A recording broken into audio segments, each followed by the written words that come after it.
تعالیٰ کس شے کی مثال؟ فرمایا کلمہ طیبہ کی مثال. کلمے کو مثال سے سمجھاتے ہیں. مولا اس کلمے کو مثال کس سے دے گا؟ فرمایا شجر طیبہ سے. شجر طیبہ سے میں اس کلمے کو مشابہت دے رہا ہوں، مثال دے رہا ہوں، مثال دے کے سمجھاتا ہوں. کلمہ ہر کوئی پڑھتا ہے، مگر یاد رکھیں کسی کا کلمہ خبیثہ ہو جاتا ہے، کسی کا کلمہ کلمہ طیب ہو جاتا ہے. نام تو کلمہ طیب ہی ہے نا، مگر سمجھنا ہوگا کہ یہ جو کلمہ جس کو ہم طیب کہتے ہیں، کلمہ تو باقی بھی تو 5 کلمے ہیں یار، 6 کلمے ہیں. ایک کو طیب کہہ رہے ہو، باقی طیب نہیں ہے. ایک طیب ہے، اور اس ایک کو جو دائرہ اسلام میں لانے کے لیے پڑھایا جاتا ہے.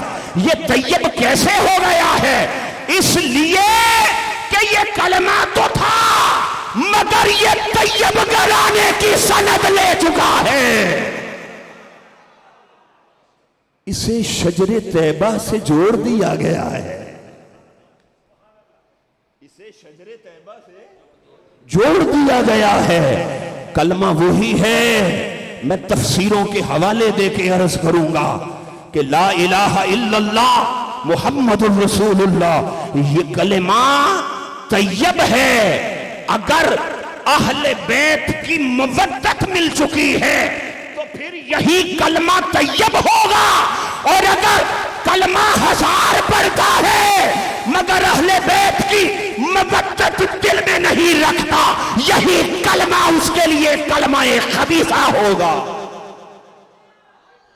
اس کے کلمے کا اعتبار ہی نہیں کہ اس نے اللہ کی توحید کا اقرار کیا ہے کہ نہیں، اس نے مصطفیٰ کی رسالت پہ ایمان رکھا بھی ہے کہ نہیں رکھا. منافق نماز پڑھے، اذانیں دیں، کلمے پڑھے، جو چاہے عبادت کر لے، قبول ہے. عرفاء نے ایسے تو نہیں کہہ دیا. پنج تن پاک سے اگر پیار نہیں تو پھر کلمے کا اعتبار نہیں.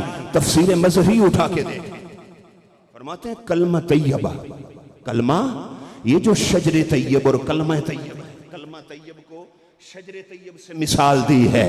اور ساتھ ہی اگلی آیت میں کہا کلمۃ خبیثۃ کشجرۃ خبیثۃ. بھائی شجرے چلتے دیکھے ہیں؟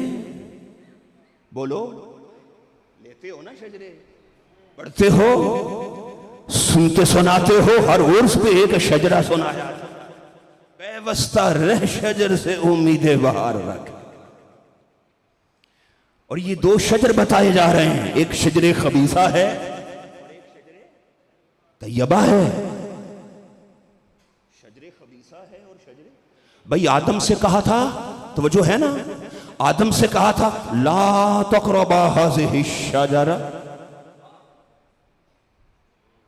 ایک شجر کے وہ قریب نہیں جانے دیتا، اور ایک موسیٰ کو کبھی کہتا ہے قریبا، اور اس درخت سے سن تیرا رب تجھے کیا پیغام دیتا ہے. کبھی درخت سے بولتا ہے اور کبھی درخت کے پاس بھی نہیں آنے دیتا. درخت کی قسمیں ہو گئی ہیں، کبھی درخت طیبہ ہے، کبھی درخت خبیثہ ہے. اسی طرح کلمے، اگر کوئی کلمے سے اللہ کی توحید کا اعلان تو کرتا ہے، مگر پنج تن کی اہل بیت کی محبت، ادب و تعظیم دل میں نہیں رکھتا، اس کا کلمہ اس کے لیے وبال جان ہوگا، سزا کے باعث ہوگا. وہ منافق ہو چکا ہے. وہ کیا ہے؟ صحابہ کے دور میں منافق کی پہچان جی اس شجر مودت سے ہی تو کی جاتی تھی. بھئی ہو صحابہ کا زمانہ، وہ دور ہو، اور اس دور میں ایمان کی پرکھ اس شجر سے. میں یہ شجر کہتا جا رہا ہوں، شاید زیادہ گفتگو سے آپ کو سمجھنے میں مشکل ہو رہی ہے، آقا سے جب پوچھا کہ یا رسول اللہ اس شجر طیبہ سے مراد کیا ہے سمجھا دیں، آقا نے فرمایا یہ شجر طیبہ جس کی جڑ میں محمد ہوں، اس کا تنا علی شیر خدا ہے، اس کی شاخ فاطمہ ہے، اس کے پتے آل رسول کے امام مہدی تک امام ہیں، اور اس درخت کے پھول میرے حسن میرے حسین ہیں۔ اب بھی کسی کو شجر طیبہ سمجھ نہیں آیا کہ وہ شجر طیب کس کا ذکر ہو رہا ہے؟ فرمایا یہ ہے وہ شجر، یہ ہے وہ شجر اہل بیت کا۔ باری تعالیٰ وہ کلمہ اور یہ شجر طیبہ جوڑ کیا ہے؟ فرمایا جس کا اس شجر کے ساتھ مودت کا رشتہ ہے اس کا کلمہ سچا ہے، اور وہ منافقت سے بچا رہے گا۔ وہ منافقت سے بچ گیا۔ کلمہ تو سارے لوگوں نے پڑھ رکھا ہے بھائی، اس دور میں کون ہے جو اپنے توحید پرست ہونے کا دعوے دار نہیں ہے؟ تو دلیل صحابہ سے آگے لیتے آؤ نا۔ کلمہ پڑھ کے توحید کا تو ہر کوئی دعوے دار ہے، مگر ایمان دین اسلام یہ کس کا معتبر ہے؟ جس کے کلمے کی بنیاد حسین ہو۔ پوچھو خواجہ معین الدین چشتی اجمیری قدس سرہ العزیز سے، وہ کہتے ہیں حقا کے بنائے لا الہ است حسین۔ یہ ہے وہ سورہ ابراہیم میں، اور باری تعالیٰ یہ سورہ ابراہیم میں یہ شجر کیوں بتایا؟ فرمایا وہ کٹتا کٹتا رہ گیا تھا، اور اس شجر کو ہم نے پھر قیامت تک جاری و ساری فرما دیا ہے۔ جوڑا اس لیے ہے کہ یہ ان کی قربانیوں کا فدیہ ادا کرنے والے ہیں، یہ ان کے دعووں کی تکمیل یہ کرنے والے ہیں۔ خواب وہ دیکھیں گے تعبیر حسین دیں گے۔ خواب وہ دیکھیں گے، بولیں اس خواب کی تعبیر دمبا تھوڑا تھا جی، اس خواب کی تعبیر دمبا تھا، اور دمبا دینے والوں نے دیا تھا؟ نہیں، وہ تو بیٹا لے کے گئے تھے تو کہا کہ دمبا دے دیا۔ بھائی دمبا انہوں نے تھوڑا دیا ہے، وہ تو لینے والے نے دیا ہے۔ دمبا تو اس نے بیٹا تھا، یہ ادھر سے تھوڑا لے کے گئے تھے، وہ تو جو بیٹا مانگا تھا جس نے، اس نے دمبا دیا ہے۔ اور کیوں دیا ہے؟ فرمایا چھری چلانے والے نے گردن پہ رکھ کے بیٹھے تھے، چھری چلا دی تھی، وہ چلائے جا رہے تھے، چلائے جا رہے تھے، چلائے جا رہے تھے۔ عشق کا امتحان ہو گیا تھا، وہ اپنے دعوے میں سچے ہو گئے تھے۔ ہم نے چھری کو اسماعیل کے گلے پہ اس لیے چلنے نہیں دیا، نسل مصطفیٰ کی بقا کا مسئلہ تھا، میلاد مصطفیٰ کی بقا کا مسئلہ تھا۔ ہم یار کا میلاد کرنا چاہتے تھے، ہم مصطفیٰ کا بولیں میلاد کرنا چاہتے تھے، اس لیے وہ تو چھری چلاتے گئے مگر چھری نہیں چلی، جنت سے دمبا آ گیا۔ باری تعالیٰ کیسے؟ فرمایا جنت میں دمبا تب بھیجا تھا جب اسماعیل کا فدیہ مصطفیٰ سے 72 کی صورت میں ہم نے قبول کر لیا تھا۔ وہ سودا پہلے ہو گیا تھا، پھر سورہ ابراہیم میں رکھ کر اس شجر کا ذکر کیا ہے۔ فرمایا جو کلمہ توحید کے بعد، جو کلمہ توحید کے بعد مودت اہل بیت کے ساتھ ہیں، جن کے سینے ان کی محبت سے دھڑکتے ہیں، ان کا کلمہ بھی معتبر ہے، ان کا دین ایمان بھی معتبر ہے۔ حقا کے بنائے لا الہ است حسین، دین است حسین، دین پناہ است حسین۔ کہ سب دین کی بات کریں، کس شجر کی بات کریں، کس توحید کی بات کریں، سب کچھ دین کا منحصر ہے نسبت پنجتن کے اندر، نسبت پنجتن کے اندر ہے۔ اور ہم صرف پنجتن کو نہیں مانتے قبلہ، ہمیں کیا ضرورت ہے کہ جنہوں نے دین و دنیا میں ہمارا ایمان بچانا ہے، ہمیں خود کو بچانا ہے، ہر پریشانی سے نکالنا ہے، اچھی بلی کشتی آنکھوں کے سامنے ہے، اور جو سوار کر کے جس نے جنت لے جانا ہے، یہ کشتی نو کی تھوڑی ہے جو جودی پہاڑ پہ اتار کے چلی جائے گی۔ حضرت یہ کشتی یہ نو علیہ السلام کی تھوڑی ہے جو ادھر سے بٹھائے گی اور جودی پہاڑ پہ لا کے اتار دے گی، ایسا نہیں ہے۔ یہ کشتی محمد مصطفیٰ کی ہے، یہ بیڑا محبت والا ہے جو کسی پہاڑ پہ نہیں اتارے گا، یہ اپنی سواریاں سیدھی جنت الفردوس لے کے جائے گا، چونکہ وہ سرداران جنت ہیں، وہ وارثان جنت ہیں، وہ مالک جنت ہیں۔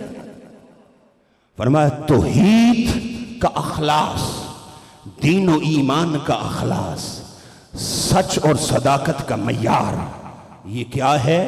اہل بیت سے محبت و مودت۔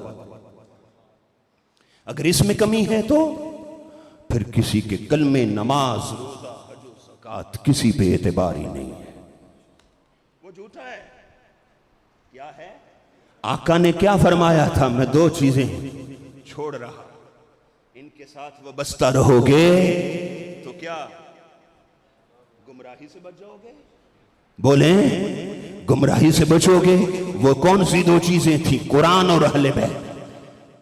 رب نے اہل بیت کو قرآن سے جوڑا ہے اور قرآن کو اہل بیت سے جوڑا ہے، اور کیسا جوڑا ہے؟ صرف زندگی میں نہیں، ایسا نہیں ہے، سر کٹانے کے بعد جو زبان پہ قرآن چل رہا ہے، یہ قرآن یہی تو امت کو بتانا چاہتا ہے، سر کٹ بھی گیا ہے، میں نے حسین سے ابھی بھی جدائی نہیں رکھی۔ آج کوئی ہے جو قرآن خوانی اس لیے کرے کہ امام حسین کو ایصال ثواب کریں تاکہ ان کے درجے بڑھ جائیں؟ بھائی یہ قرآن خوانی ایصال ثواب ان کے لیے کرتے ہیں جو خود کر نہیں سکتے، جو سر کٹا کے خود پڑھ رہے ہیں، وہ تیری پڑھائی کے محتاج ہی کب ہے؟ وہ تیرے محتاج کب سے ہیں؟ ان کی بارگاہ میں جو کچھ دے گا وہ تیرا اپنا ہی بھلا۔ یہ جو کچھ نہیں مانگا اور ان کی محبت مانگی ہے، ان کی مودت مانگی ہے، اس مانگنے میں بھی تیرا ہی بھلا تھا، یہ تیری عاقبت سنورنی تھی۔ یہ کلمہ طیب شجر طیبہ کی مثال ہے، اور یہ کلمہ خبیثہ یہ شجر خبیثہ کی مثال ہے۔ اور وہ شجر کیا ہے؟ وہ اہل بیت کا شجر ہے، شجر اہل بیت ہے، وہ شجر امامت و شہادت ہے، وہ شجر ولایت ہے، اور شجر نبوت و رسالت ہے۔ اور کہنے کو تو یہ جدا جدا عنوان ہیں، مگر سبھی سے مل کے یہ شجر بنا ہے۔ کوئی جڑ ہے، کوئی تنا ہے، کوئی شاخ ہے، کوئی پتے ہیں، کوئی پھل پھول ہے۔ تو پتے کیا ہیں؟ فرمایا یہ 12 امام ہیں۔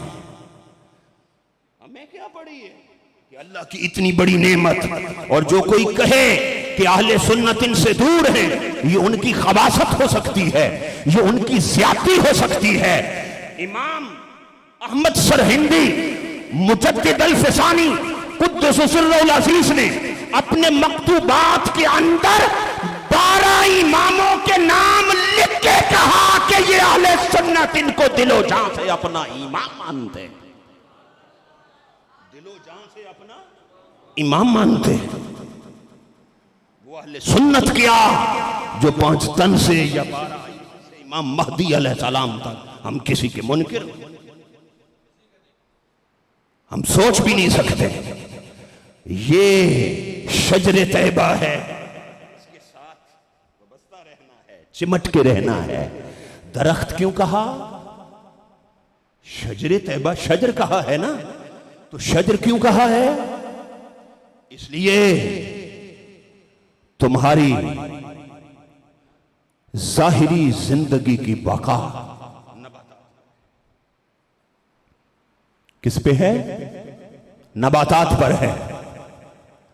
آپ کا کھانا پودوں سے نہیں آتا، آپ کا کھانا پودوں سے، آپ کا پینا، کتنے مشروبات اور جوس پیتے ہو پودوں سے،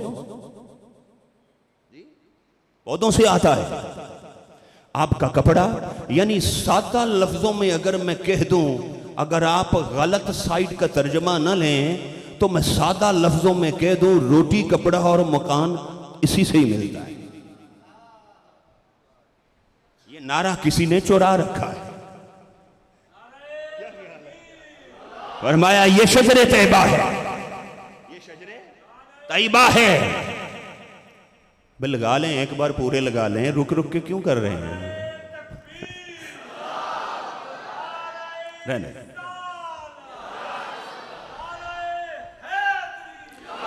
یہ شجر ہے، یہ شجر طیبہ ہے، اس سے آپ کو خوراک ملے گی، غذا دیتا ہے۔ ساری غذائیں نباتات سے، پودوں اور فصلوں سے ملتی ہیں۔ آپ کی غذا نباتات سے ہے، آپ کے مشروبات نباتات سے ہیں، ان کے ریشوں سے آپ کا کپڑا بنتا ہے، آپ کا کپڑا ہے۔ آپ نے گھر کا فرنیچر، اپنا بیڈ، چیئر، ٹیبل، ساری الماریاں، گھر کا سارا سامان، کھڑکیاں، دروازے، ہر کچھ، یہ سٹیج جس پہ بیٹھے، یہ آپ کا سارا سامان درخت سے ہے، کھانا درخت سے ہے، پینا درخت سے ہے، جینا درخت سے ہے، آپ کو سایہ درخت دیتا ہے۔ ارے ساری آکسیجن تمہیں درخت دیتا ہے۔ تیری درخت کے ساتھ ایسی محبت ہے، اگر آکسیجن نہ ملے تو تو زندہ نہیں رہ سکتا۔ اسی شجر سے خدا نے تمہیں اسی لیے جوڑ رکھا ہے کہ آکسیجن کے بغیر، خوراک کے بغیر، مشروبات کے بغیر، ملبوسات کے بغیر تیری زندگی برقرار نہیں رہ سکتی۔ جس طرح تو ظاہراً نباتات پر منحصر ہے، اسی طرح تیرا ایمان، تیرا دین، تیری دنیا و آخرت اس شجر طیبہ پہ منحصر ہے۔ اگر ان سے مودت نہیں ہے تو یوں سمجھ کہ تجھے آکسیجن نہ ملے تو زندہ رہ نہیں سکتا۔